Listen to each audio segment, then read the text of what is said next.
The following is paid programming.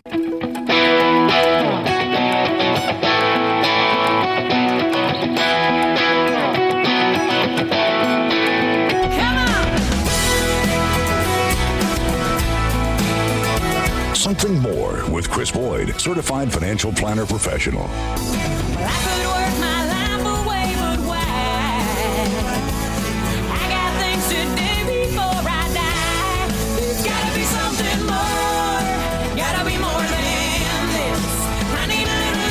Now, your fulfillment facilitator. Help me.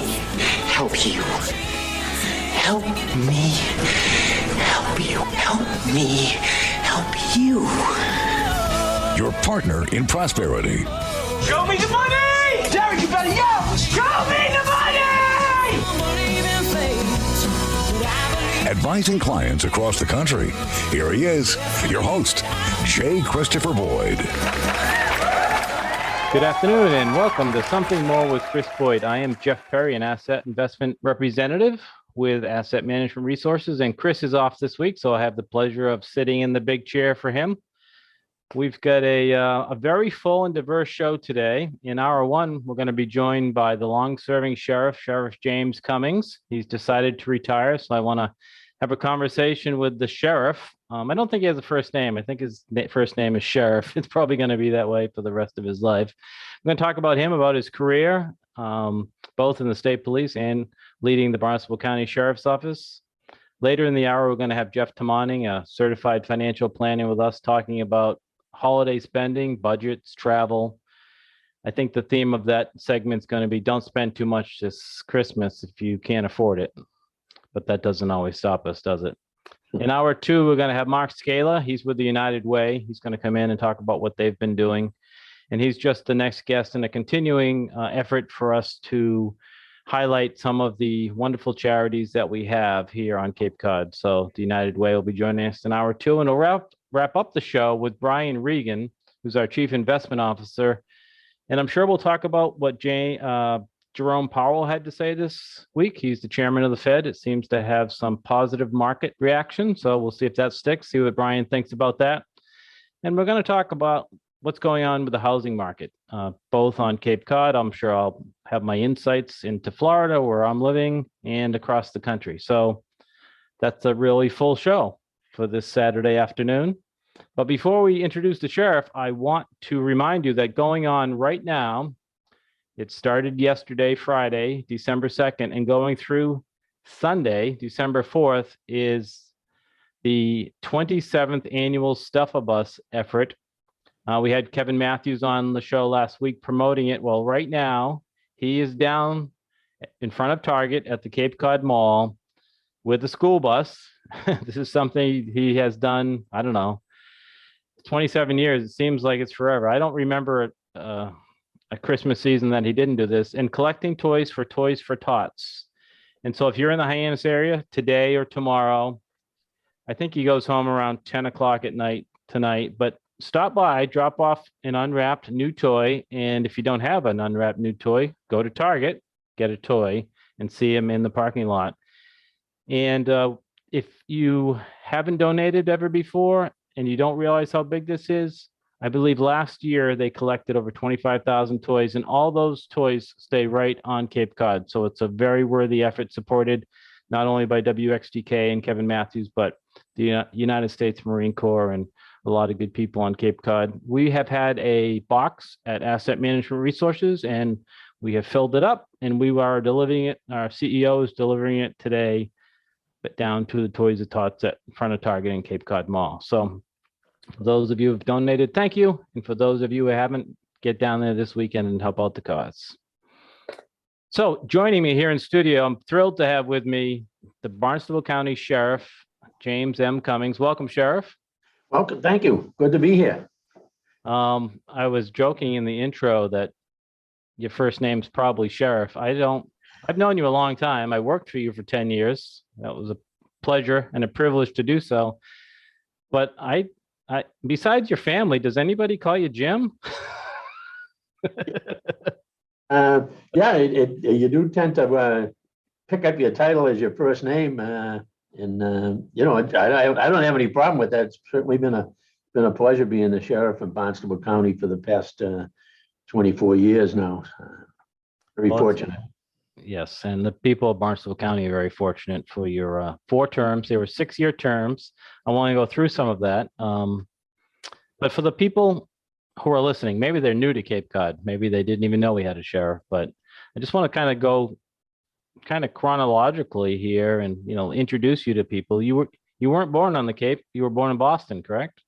I was born in South Boston and went to elementary school in Dorchester, St. Kevin's in Dorchester, and high school in Weymouth, and actually started coming down the Cape after I got out of high school with a bunch of guys. We rented a place on the Cape in the summer and a place up north in the winter, and spent the weekends there. And I went in the Navy in 1970, and spent 2 years in the Navy. And when I got out, which was in July '72, I went back to the Cape and I got a job working in Falmouth for a land surveyor, and ended up staying and met my wife Rose, and went into the State Police Academy in November of 1974. So did you work on Cape Cod as a trooper at first, or I know you had to go to the State Police Academy in Framingham and all of that, but what was your first couple of assignments? Actually, my first assignment was in the State Police Barracks in Framingham. Back then the State Police really didn't care where you lived. So that's the barracks I got, and I was there for about 8 months. And Mike Dukakis was the governor at the time, and the state was in big financial problems, and they were talking about laying off troopers because of the financial crisis within the state. And rather than do that, they took 30 members of my class at a time and sent us to Logan Airport, where you stood by one of the metal detectors for the day. And then, as you know, as a new police officer, and that's not something you want to be doing. You want to be out not there at all. chasing down bad guys. So, it wasn't fun at the airport to have someone come up and hand you their bag thinking you were a reporter or something. Was that I probably would have made more money. Was that the beginning of the state police at the airport? No, they had been there, and that was another thing. The troopers that were assigned there, the position they put us rookies in was pay details for them, so they weren't too happy with us eliminating some of their pay details. So I noticed one day a teletype item came out from State Police headquarters looking for undercover officers, and I was really so unhappy at the airport that I put in for it, and I got it and worked undercover up in the Boston area for a little over a year.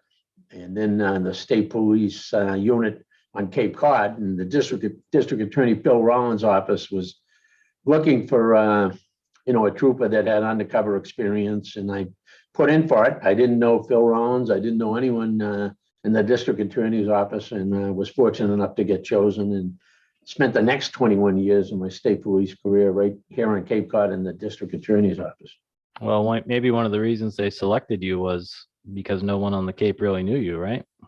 Yeah, exactly. Right. Exactly. And so 21 years with the DA's office, you retired as a detective lieutenant. Summarize that part of your career. What was your typical, there's no typical job, I guess, but what were some of the types of cases that you handled that you remember? Oh, boy, there were all sorts of cases. In Massachusetts, the district attorney is responsible for the investigation of all sudden or unattended deaths, which would include homicides. So that was the main function of the troopers assigned to the district attorney's office. But back in the late 70s, early 80s, because of our geography, Cape Cod was a big destination area for marijuana smugglers. And we had several major seizures of up to, from 4 to 10 tons of marijuana that folks were trying to smuggle into the Cape. And, that was pretty exciting time to be investigating those type of crimes and trying to catch these smugglers bringing in all this grass into the state. And we were pretty successful at it, although on occasion we'd get a call that, something was happening at a certain beach on the Cape, and we'd go down there to look around, and all we'd see is tire tracks in the sand and couple of empty burlap bags laying around, so we knew we missed something. But for the most part, it was successful, and we even had one case where some folks smuggled, I think it was 10 tons of marijuana into Martha's Vineyard. We couldn't understand why they would smuggle it into the vineyard and then have to get it off the vineyard, but apparently they thought it would work, and we were successful in catching them and bringing those folks to justice as well. They probably thought no one was watching the vineyard. Yeah, exactly. Yeah, there's, it was good for us because we were actually on the vineyard watching these folks from April, and I think the weekend after Labor Day is when the mother ship pulled into Edgartown Harbor. Well, that's a tough summer. Yeah, it was, and it was set up so that we had a federal grant to run the operation, and you could actually bring your family with you, which kind of helped us in Sure. the undercover effort. And these folks were all renting houses right on the water in the vineyard, so we had to get as close as we could. So we were staying in some pretty nice places on the vineyard during the prime time of the summer. So it certainly had some benefits to it. I'm also aware, well, for the listeners who know you, they know you're very modest and you're not really one to talk about yourself. So I want to give a couple of highlights before we take a break, and then we'll talk about your time as sheriff. But additionally, you became a court qualified expert in matters of organized crime, gambling, narcotics in Austin, and you even coordinated and taught the first homicide school that was ever offered at the Massachusetts State Police Academy. Yeah, each district attorney's office has a state police unit assigned to it, and I was kind of perplexed that the Massachusetts State Police at the time didn't offer any training in homicide investigation. They had a state police academy, and then they had a narcotics training session and different motor vehicle training sessions, but nothing relative to homicide. So a fellow by the name of Charlie Henderson, who I worked for when I was undercover in Boston, had become the colonel, and I spoke to him about it. And him being the good manager he was, says, well, great, set it up and do it. So I was able to make some contact with some high profile defense attorneys and homicide investigators, Boston PD lieutenant, and of course the state police folks, and we got that school started, and they're still doing it today. I'm sure. Before we leave your pre-sheriff career, you slipped over it, but I'm going to go back to it, talking about working in the organized crime sector, if you will. Did you ever meet any of those infamous South Boston mobsters that, there's been so many movies and books written about? Yeah, we did a wiretap on the South Shore relative to a gaming operation that those folks were running, and one of the folks we ended up arrested his name was Matarano. Sure. Out of Quincy, who was very tight with Whitey Bulger.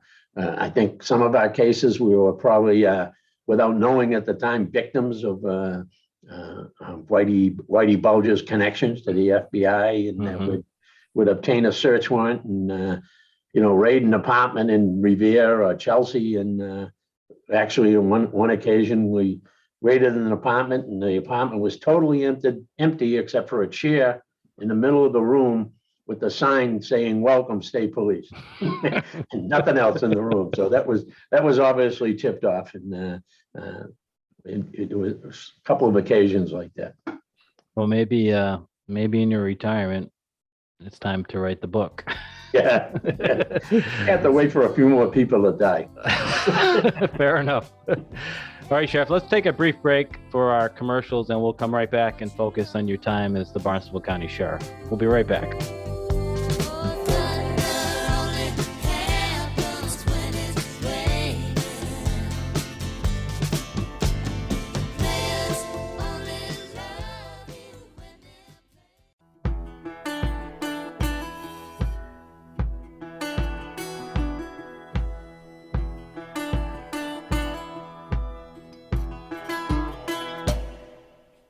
Welcome back to Something More with Chris Boyd. I'm Jeff Perry, sitting in for Chris this week, and we still have Sheriff Jim Cummings in the studio for another segment. Last hour, we talked about his time before the sheriff, and now I'd like to focus in on your time as sheriff. So you were working with the state police, detective lieutenant for the Barnstable CPAC unit, and this is 1998-ish. And how did it happen that you decided you wanted to retire from the state police and run to be our sheriff? I had reached the position of detective lieutenant and was the supervisor of the state police officers assigned to District Attorney Rollins' office. And I was kind of getting tired of looking at dead bodies and doing those types of investigations. And I knew my next promotion would have been to a captain, and that would have taken me probably to state police headquarters in Framingham, working, at a desk job. And I didn't see myself really doing that. So in talking to DA Rollins, he mentioned to me, why don't you run for sheriff? And, I said, geez, I don't know anything about politics or anything, how do you do that stuff? And he said, hey, I'll certainly help you. And he says, I think with your background, you have some qualifications for it. Not that that means a lot in politics nowadays, but No, we've learned it doesn't mean a lot. we decided to do it, retired in 1997, the year before the election, and started campaigning. And I had 2 kids in college, so my wife was very concerned about me not having a job. But we worked our way through it and was successful, and became sheriff. And moving forward ever since. Great job. Some of the big issues at the time were that the jail at the time was located in Barnstable Village, up on top of the hill there behind the courthouse, and it was built in 1933, if my memory is right, for 75 inmates. And the day I became sheriff, there was something like 318 inmates there. So it was very much overcrowded. There was a special master appointed as a result of a suit because of the overcrowding. And in the effort right away, Sheriff DeMello, who I replaced, had come up with some sites out here on the military base for a new correctional facility, and we were able to narrow it down to one particular site. And our main effort, first of all, keeping the old jail in order with so many inmates in it. There was an advantage to the overcrowding in that there weren't a lot of problems inside because it was so tight. I mean, every space was occupied. So,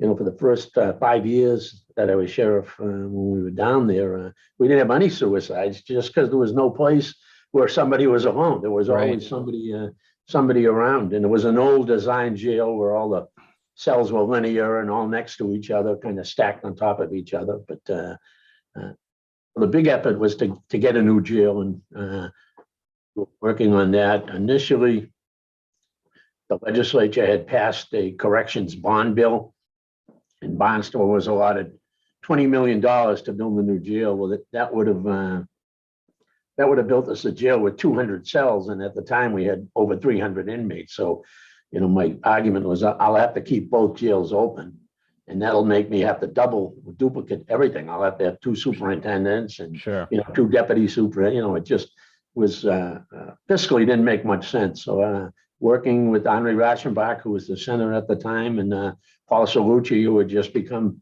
governor at the same time I got elected, was able to get another 20 million and build a facility up here in the Joint Base Cape Cod with 300 cells, and has very much done the job and allowed us to expand in our programming and the number of volunteers we allow into the facility to help inmates out. And, it's all been good, and we're very happy. I'm very happy with the way that we designed the jail, and and I give a lot of credit to that to Phil Nugis, who was my special sheriff at the time, and Mike Regan, who was the superintendent at the time.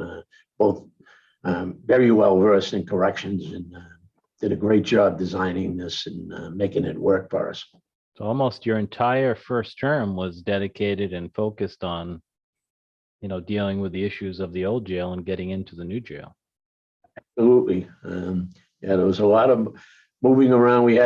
Back then we had women inmates, but there's a requirement that they stay out of sight and sound with male inmates, and that was very difficult to manage in such a small, such an overcrowded correctional facility. But we were able to we were able to get through it. And of course, we still had, the Bureau of Criminal Investigation, civil process, and canines and radio techs and all of those other things going on at the same time as well.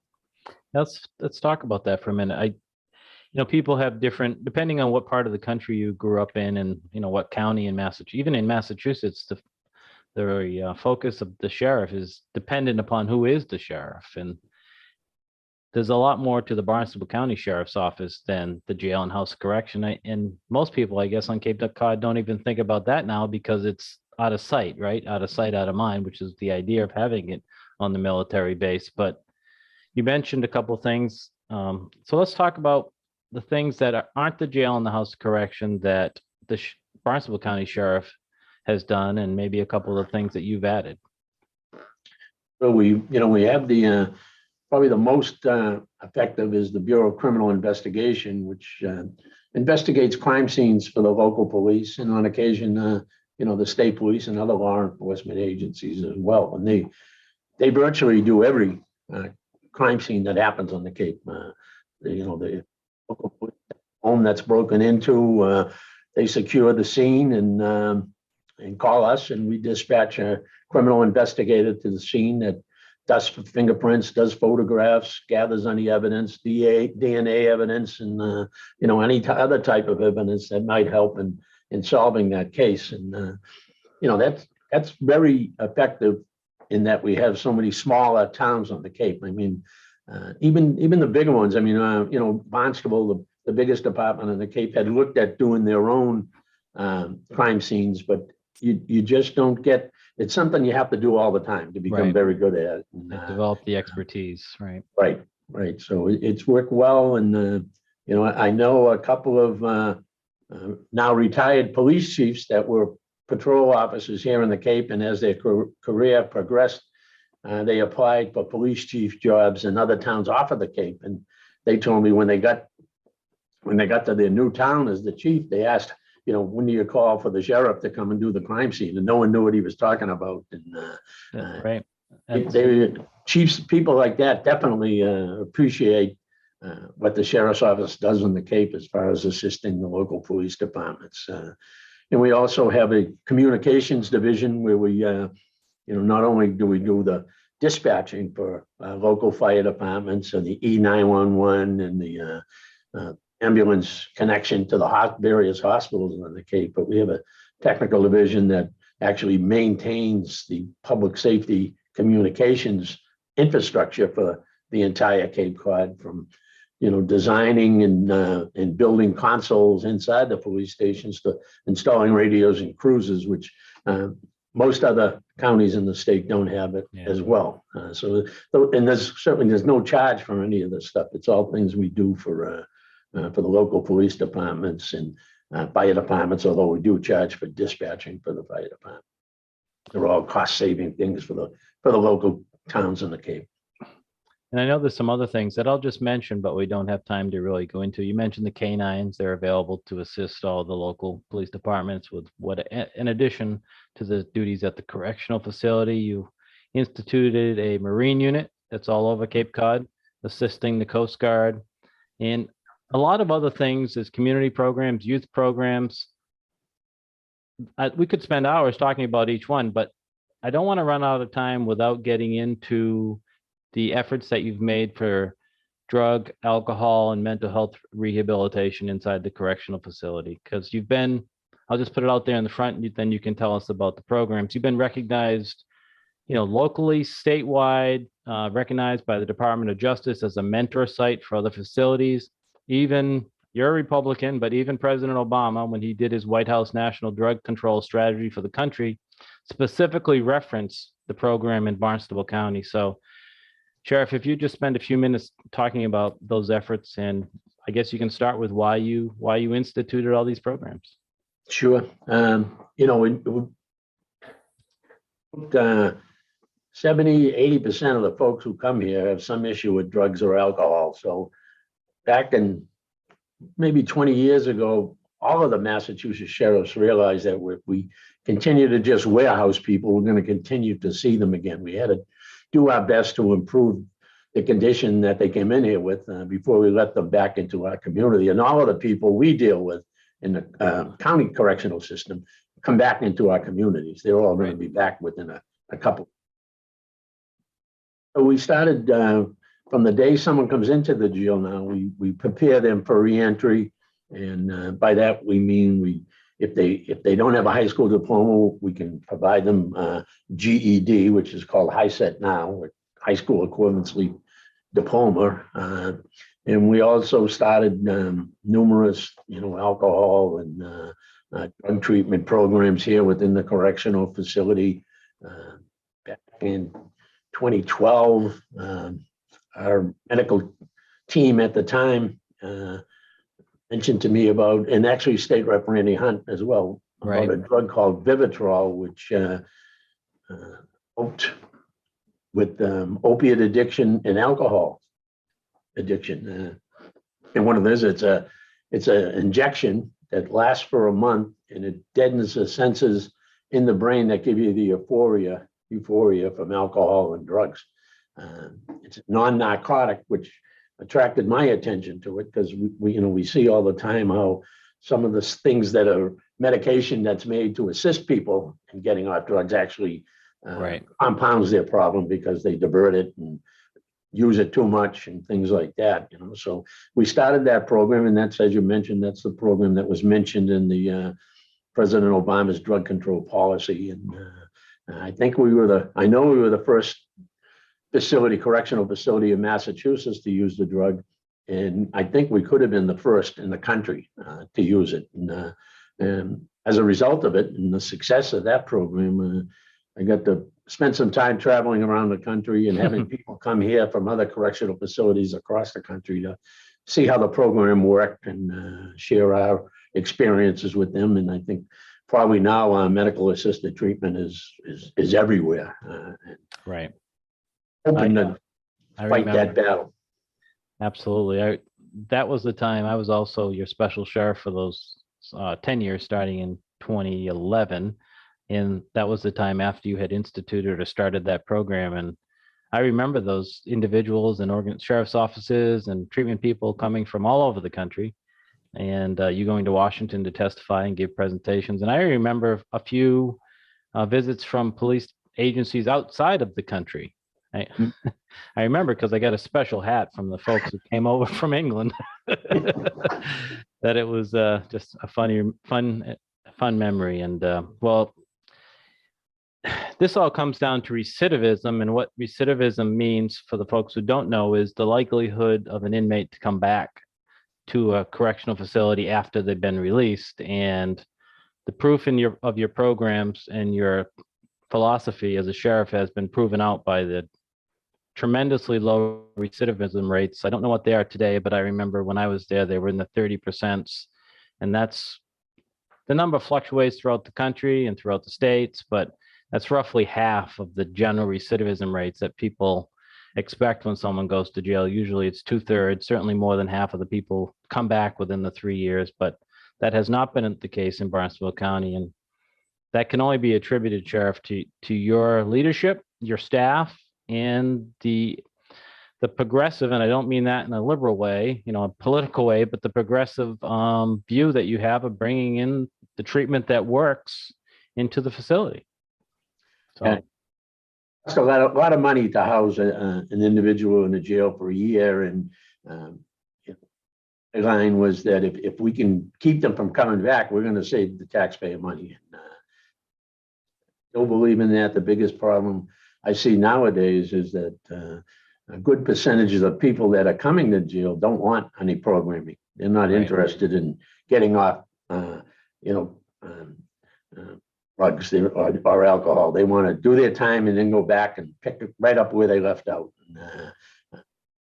In some way to try to get those people to understand that we can help them, but they have to take advantage of it. We can't force them into these programs. But an interesting fact, not too long after the opiate epidemic started and we were having overdoses all over the place, and this is even a little bit before fentanyl, I had the medical examiners and the DA give me some information relative to how many overdoses we had the previous year and the names of the individual who overdosed. And we compared those with the people who had done some time here at the correctional facility. And I think there was 100 people who died from overdose previous year. And we only found one that was here that had taken any programming. All the others who had taken the programming while they were here, were still alive and hopefully doing well on the outside. So, it works, but it's a big effort. You mentioned the staff. I've been very lucky in both careers that I've had outstanding staffs, and they're the ones who make me look good all the time. And it's just been a great opportunity to work with all the people I've worked with. And every once in a while, have someone come up to you and say, "Hey, you saved my life," or "You saved my daughter's life." How you can't beat that, and certainly made this job worth doing. Yes, when I was with you, I saw many of those people talking to you about that and sending in letters, etc. So I guess that's a good stopping point, Sheriff, to end up on a high note. And you're leaving a legacy of integrity, certainly professionalism, teamwork, all the elements of your mission statement. You have lived them and led others by them. So I'm confident that I can say on behalf of the people of Cape Cod, thank you for your faithful service for what is that now? So 24 and 21, is that 45 years of law enforcement? And we all wish you the best in your retirement, and you certainly have deserved to get some rest, relaxation, and get Rose out there and travel in the world. Well, thanks, Jeff. And I just got to thank all of the voters of Barnstable County for rehiring me 4 times, 6-year terms to serve this. It's been nothing but a pleasure for me, and great opportunity to, serve the people of Cape Cod, and in a place that how all fortunate we are to live and work, and not as warm, but, not bad. Not bad at all. Thanks again, Sheriff. Thanks for joining us, and I'm sure we'll keep in touch. All right, Jeff. Thank you. We'll be right back after this commercial break.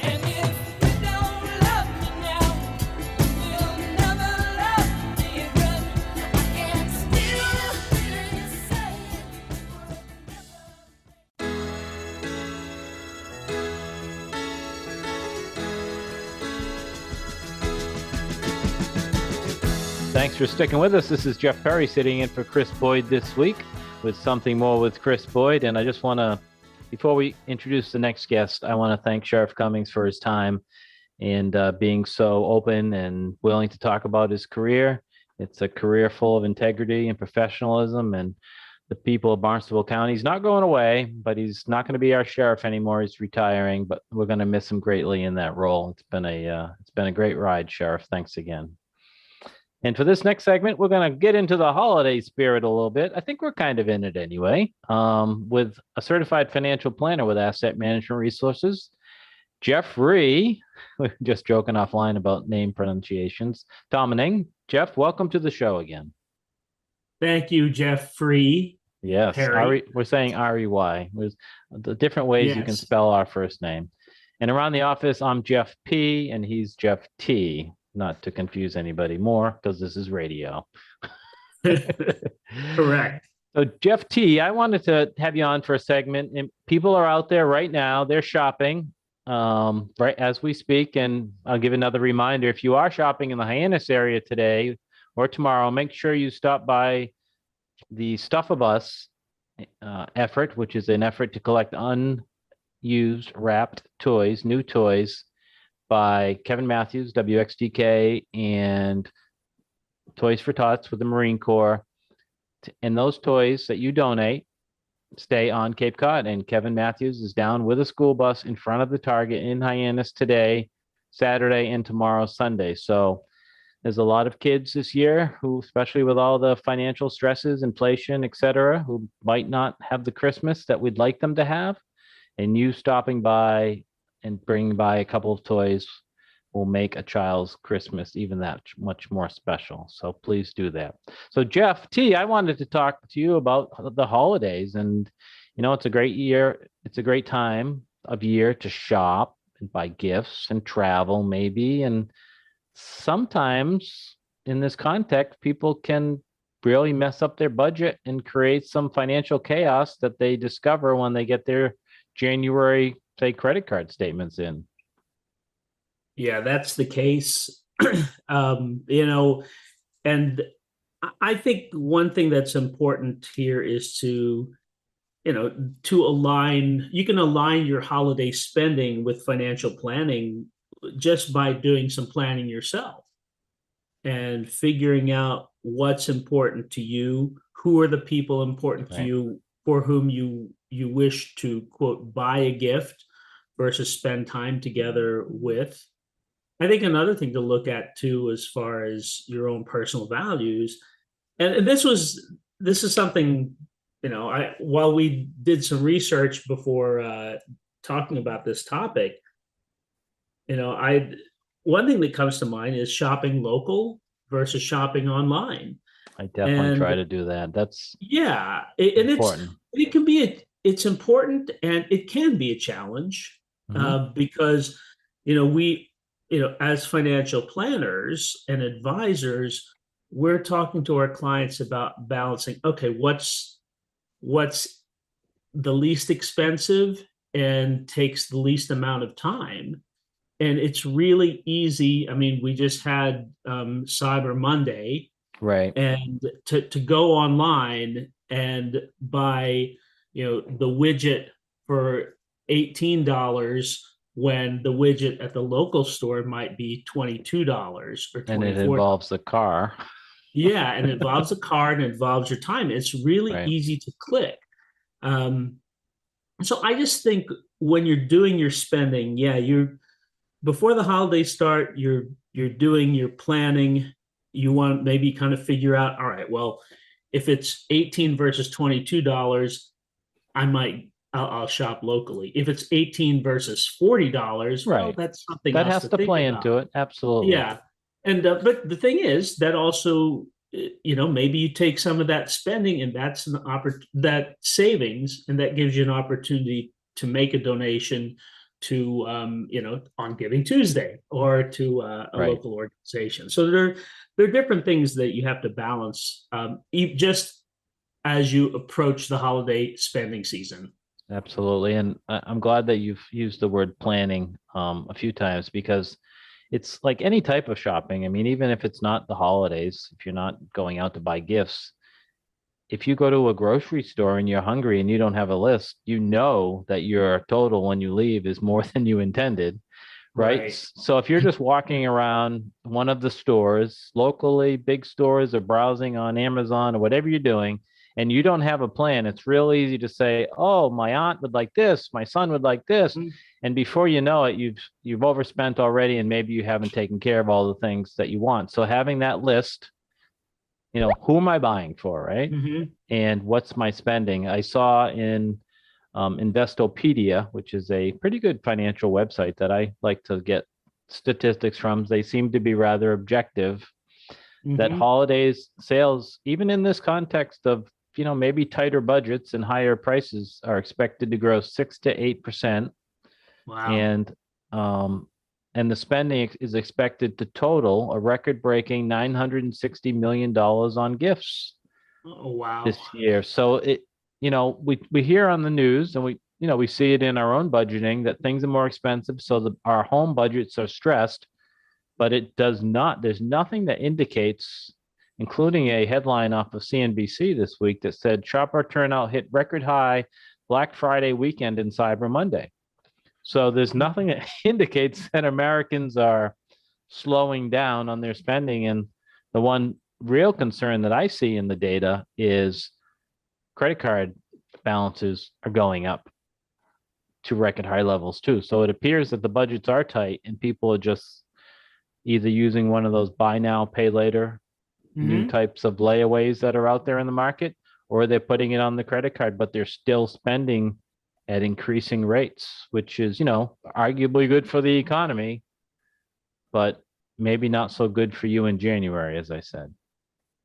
or February or February, March. or depending how long, many months it's going to take you and your bank's finance charge to get the balance back down to zero. Absolutely. So I guess our message on this is be prudent, make a list, plan, make your own financial plan on your spending. That was great advice from you. And think about alternative ways that you can spend the season. You talked about spending time and maybe getting something local or maybe making something for somebody.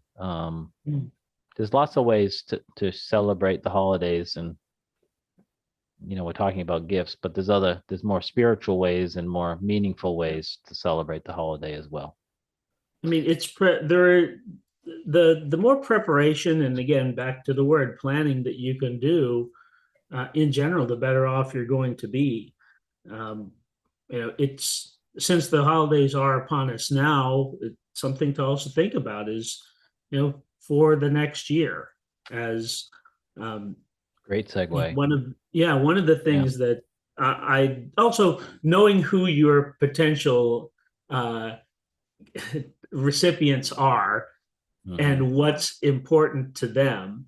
I thought I heard or read something around like 57% of consumers would prefer to receive a gift card. Now, I have one close, I like to buy gifts that I think are special for the specific person. But I like, one of my family members basically said to me, I just want the gift card. And I didn't learn that early on, and I would buy her something and she would just return it. It didn't matter how good a fit I thought it was. And so, that's clothes are tough unless it's a sweatshirt or a funny t-shirt. Clothes are tough to buy for people. And the data that you were referring to, you're very close. The top 5 gift categories are gift cards, clothing, toys, media, not sure what that means, and food and candy. So gift cards are right up there, and then clothing. So media could be, I would think, some people still buy CDs. Yeah, that's what I thought, but I felt like I haven't bought a CD or a record, it's all just downloaded. It's all coming around though. Like my 16-year-old son is getting from his uncle a turntable. Yeah, I know some of the generation now, the teenagers in their early 20s, they are going back to the vinyl. Yep. Yeah, and then he went shopping for vinyl, and I'm like, wow, that's crazy. I mean, whereas you and I are like, oh yeah, that's why would you do that? Why would we go backwards? Yeah. What's next? 8 tracks? I get 8 tracks. For those of you out there, 8-track was one of the predecessors to the cassette. That's right. I had a lot of them too, and they became obsolete like the year after I bought them. Of course. So our message is very clear. Make a plan for your Christmas holiday spending, and make a plan for your charity. And all of these, so these are actually 2 line items: gifts, holiday gifts, charity should be 2 line items in your overall budget. And Jeff, I'm sure as we get to the new year, we're going to be doing a few segments on budgeting, and we'll go back to all of this. But another thing that might not make your budget, because we don't really think about it, is tipping. Like, who do I tip and how much do I tip is really very variable. I went to a this isn't holiday, but this is just something that is on my mind because it happened last night. I went and picked up some food at this Greek restaurant near where we live, and I'm taking it out. I ordered it online. I'm picking it up and taking it out, and the lady flipped over the screen and said, "Would you please indicate your tip amount?" And I had choices, and I had to go to this. I'll admit it, I hit 15%, and I didn't want to. They guilted me into it. I'm looking for the next screen, and I saw it, but I hit the 15%. But when I was in the car, I'm going, nothing against the people working there. Yeah, right. But I don't tip the person when I buy a bottle of water at the 7-Eleven, and it's really the same service that person gave me. And Yeah. so who do you tip? Do you tip your depends where you live, meaning who does work for you and who you hire. Do you tip delivery drivers? Do you tip the garbage man? Do you tip babysitters? Do you tip somebody if they walk your dog, or your personal trainer, your hairstylist? If you still get a newspaper, which that's the dying breed, but if you still get a newspaper, do you do that? Who do you tip and how much? And is it budgeted? Well, I think that there are articles out there on etiquette as far as tipping, and I think with restaurant delivery drivers, Sure. I this tip is those. a U.S. News and World Report article.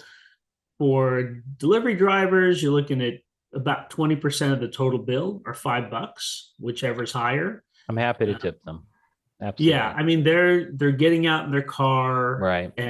or on, depending on where you live, on a bike or something like that, and getting the food over Right. to you.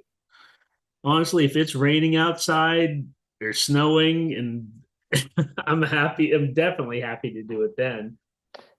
We could go through all these, Jeff, but we're running out of time. So Okay. just the message, I guess, in our fleeting time here in this first hour is have a plan, right? Have a plan for who you're going to tip and stay within that plan, and don't let your, spirit of the season get you off your overall financial plan. And we're going to come back to this budgeting and stuff a couple of times, I'm sure, at the end of this year and the end of next year. But Jeff, thanks for joining us so much. Happy holidays. My pleasure. To you. Happy holidays to everyone. And thank you for listening to Hour One. I'd ask you to stick with us as we're going to take a break for the news and come back with Mark Scala from the United Way right after this break.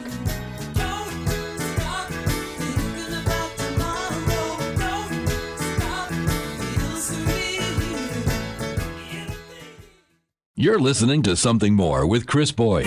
Asset Management Resources, LLC, and J. Christopher Boyd, CFP, provide investment advice on an individual basis to clients only. Proper advice depends on a complete analysis of all facts and circumstances. The information given on this program is in the nature of general financial comments and cannot be relied upon as pertaining to your specific situation. AMR, LLC cannot guarantee that using the information from this show will generate profits or ensure freedom from loss. Listeners should consult their own financial advisors or conduct their own due diligence before making any financial decisions.